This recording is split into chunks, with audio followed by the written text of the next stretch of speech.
Hey there, how are you doing? Good. How are you? Good, thanks for meeting with me today. Um, so today we just wanted to go over what our plans are for Cami and for intervention and the different activities and techniques we want to use that we think will really be helpful for her in gaining communication abilities. One of the things that we noticed in our evaluations and assessment was that Cami has really good eye gaze, and that's something that you mentioned too, is that you really notice that she follows things with her eyes that she's interested in. So one thing we want to do is start getting into alternative methods of communication outside of her. And one of the things that we want to start with is simply a clear plastic board, and we'll have pictures on it. And for simplicity, we can just start with 2 or 4 pictures where pretend you're Cami and I'm you, and I'd be holding up the board asking her to look at one of the pictures, and from this vantage point I'd be able to see which one she's looking at. So that's really a simple way for her to communicate things, since she doesn't have speech right now or meaningful gestures, is through eye gaze. And then eventually we'd be able to add more pictures onto that as she became more proficient with it. And of course we don't want her to have to use a plastic board, for forever, because that can become cumbersome having to carry that around everywhere. So we would like to, in the long run, be able to set her up with a more high-tech electronic device that incorporates eye gaze and her looking at a computer screen and being able to communicate in that way. Wow. Yeah, there's some pretty cool technologies out there that have really helped a lot of kids like Cami to be able to express themselves. And in addition to that, we noticed in some of the video recordings that you guys sent us, just a few things. You guys are great with Cami, but we just have a few suggestions for you on things that you can do to improve your interactions with her and facilitate more communication. The first being that we would suggest that you, when you're communicating with her, give her longer periods of time to respond in some way, whether it be through eye gaze or making a noise. A lot of kids with Rett syndrome, they can understand really well, and I'm sure you know that Cami understands you, but sometimes it takes them a little longer to process that information. So longer wait periods, also just interpreting everything that she does as communicative, even if you don't think that she's trying to communicate with you.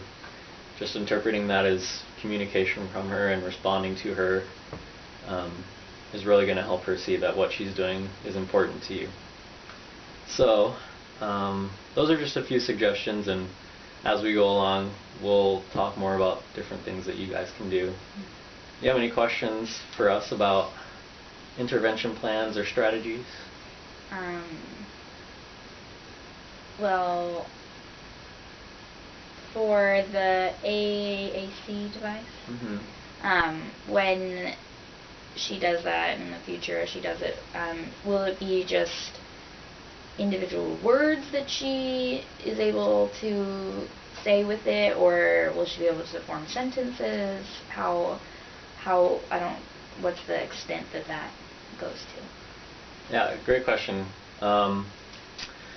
There's been a lot of research with AAC and children with Rett syndrome. It's one of the most common forms of treatment, and there's been a lot of research that has shown that kids with Rett syndrome have been able to speak in sentences. Yeah.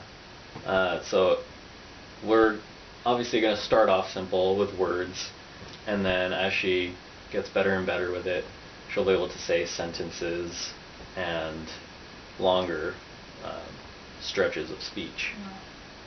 And when, with the board thing, is that something you will just do in the therapy, or will we have that here at home to do with her? Yeah, definitely. We're gonna give you guys everything that we use, just because you're gonna be with her 95% or more, 95% of the time.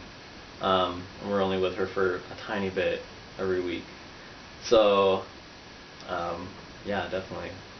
So we want you guys to be really active participants in the whole therapy process.